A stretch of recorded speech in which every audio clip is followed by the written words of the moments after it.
It's October 31st of 2011. Naruto and his comrades were still in the midst of celebrating their triumph over the revived Mitsukage, when they suddenly sensed an ominous energy surging from above, and as if it was a god descending upon the land, the strongest among them shook in fear. It's then revealed that the person making an entrance was none other than Madara Uchiha.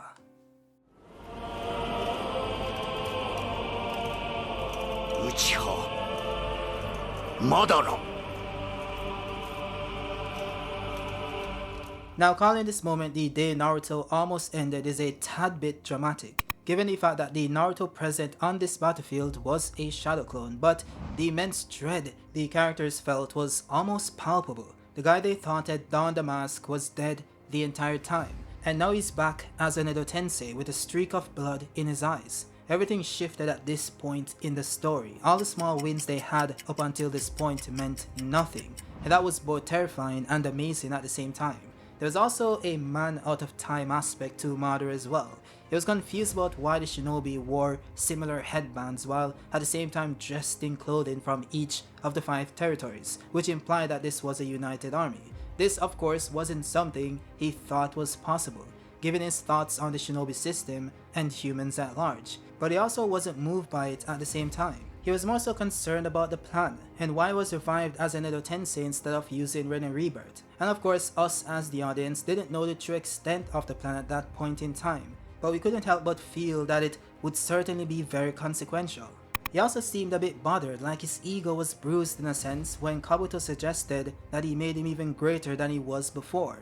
He then scoffed and asked him if he knew what he was like before, and Kabuto said no, which is why I'd love to see you and your legendary Uchiha power in action here, you know, stroking his ego a little. And Madara then jumped into battle saying very well, and set the entire battlefield on fire using majestic destroyer flames. This was so powerful, by the way, that it took at least 20 ninja using their strongest water style jutsu to simply counter it. Though as the steam engulfed the battlefield, Madara emerged just as quickly, single-handedly plowing through the entire shinobi alliance as a one-man army. The Tsuchikage then shouts telling everyone to not look into his eyes. Well, that of course is much easier said than done. Many fell prey to his genjutsu, leaving them open to his attacks and even tools to be used against their comrades. The panic then starts to set in, which prompts them to request that Naruto enters KCM once again, but he had used up all his chakra fighting the Raikage, so that wasn't an option. Madara then continued to drop bodies left and right when he suddenly heard a sound from above, which was then revealed to be Naruto wielding a giant Rasengan. The ground below him was then thrusted towards it, which gave him little to no time to dodge, thus leading to a collision.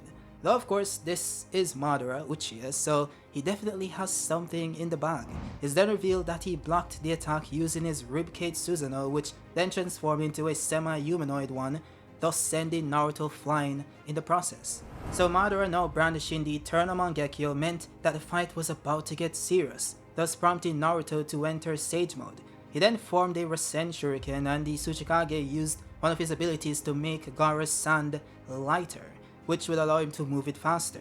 They both then charged towards Madara, with Gaara using his sand to pull Madara from within his Susanoo, using the exposed area below his feet. Naruto then launched his Rasen Shuriken at him, which seemingly made a direct hit, but of course life can't be that easy. It's then revealed that Madara was able to activate his Rinnegan and used it to absorb the ability, similar to Pain, which of course made perfect sense since Naruto was using Madara's original Rinnegans.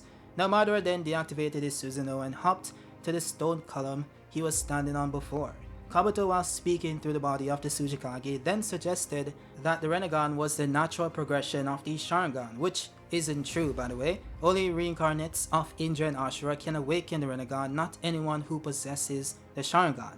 In either case, Madara then proceeds to state that he awakened the Rinnegan just prior to his death, and asks Kabuto what he did to this body. Kabuto then says, "I told you, I've made you even greater than when you were alive." Madara then questions how he knows the secrets of his body when he can't even read the stone tablet. And the reason why this is important for Madara is because he learned about the Rinnegan through the tablet, and only the most gifted Uchiha even possessed the ability to read it. So Kabuto knowing about the Rinnegan was a bit puzzling. Kabuto then says that he's just merely testing out an hypothesis postulated by many years of experiments by Orochimaru and himself, and now Madara is proving that hypothesis true. Now, this is when you get to one of my favorite moments in the entirety of Naruto, because Kabuto goes on to say that you are able to achieve a piece of that god, the power of the Sage of Six Paths, thanks to the power I built into you. Madara then scoffs at this and says, "Do not misunderstand, this is not power of your creation," which is just one of my favorite quotes in the entirety of the franchise. But yeah. Now Mr. Madara then activated his four-armed double-faced semi-humanoid Susanoo once again, but this time it's doing hand signs, different ones on each end.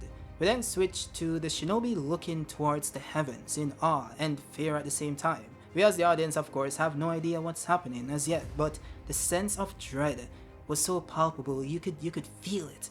This was better captured in the anime of course, since you could better feel the weight of the moment by the camera slowly panning outwards to show us the scale of the attack, that being a giant meteor from space. And I think Gaara encapsulates this perfectly when he said, "Is this God's power?" Which, I don't know man, this is just crazy. But yeah, everyone started to panic and some even gave up entirely, trying to escape the inescapable. The Tsuchikage then steps up and flies towards the meteor, telling everyone that they must do something no matter how small. Kabuto then asks Madara if he's going to take them out as well, and Madara says of course. That was the original point of the Edo Tensei Jutsu, to take out others along with you. The two of us will be restored eventually. Naruto then questions what the Tsuchikage is trying to do, and a stone shinobi says he's going to make the meteorite lighter and stop it. Onoki then slams into the celestial body, applying the lighten boulder technique onto it. He then manages to stop the meteor from making impact with the help of Gaara's sand, thus saving everyone from total annihilation. Madara then commends him, saying that he's a capable shinobi, and everyone starts to cheer. That's when Madara then says, "Now, what will you do about the second one?" All of a sudden, another meteor comes crashing from outer space, colliding with the first one, decimating the battlefield. We then switch over to HQ, where they're still trying to find out why the man with the mask claimed to be Madara. Then come to the conclusion that the name itself is very powerful. It draws attention, and then draws them into war. They've been trapped, hooked, line and sinker. That's when the entire building started to tremble as if there was a massive earthquake. The sensory team then said that the scale of the ability was enough to kill an unprecedented amount of ninja all at once, which leads them to believe that it was Madara's doing, thus Tsunade's resolution to enter the fight herself.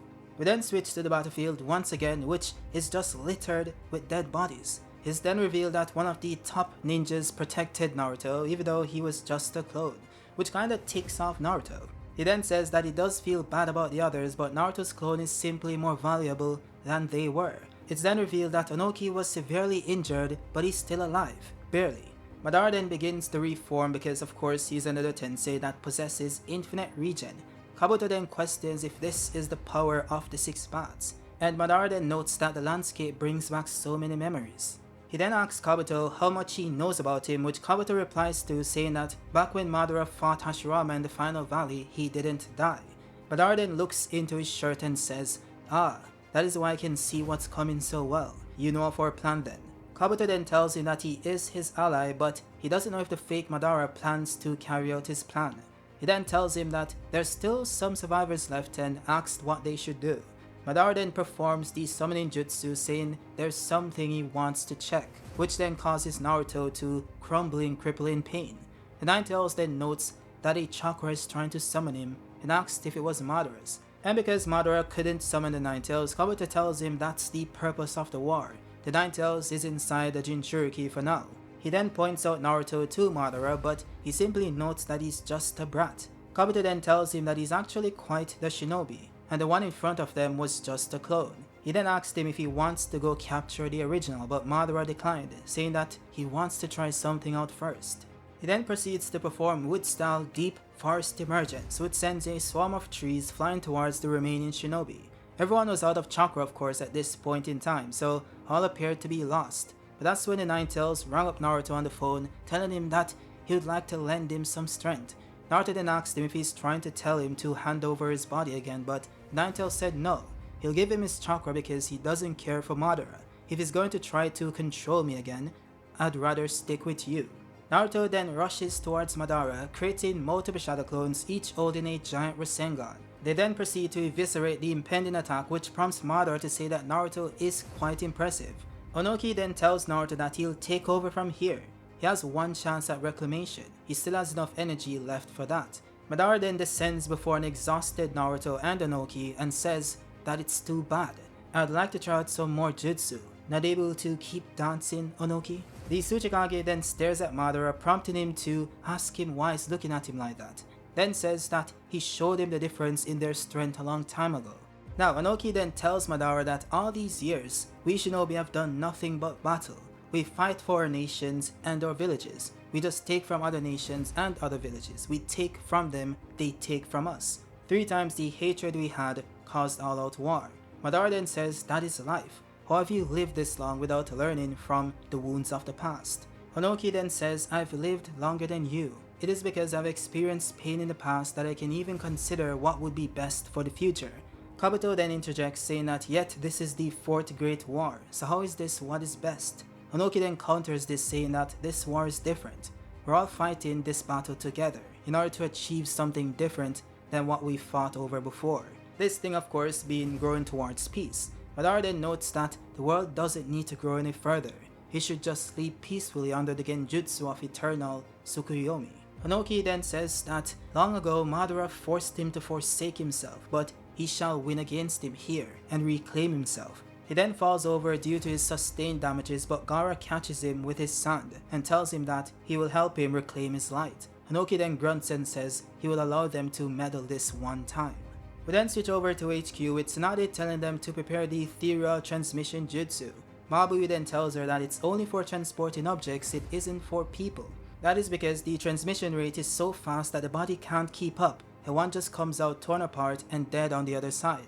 The only person that could handle it was the 3rd Raikage due to his tough physique, so it should work for the 4th as well. Tsunade then points to her seal and says she should be fine if she uses it. The Raikage agrees and they both get sent to the battlefield using that jutsu, and so does the Mitsukage using a variant of the 4th's Flying Raijin.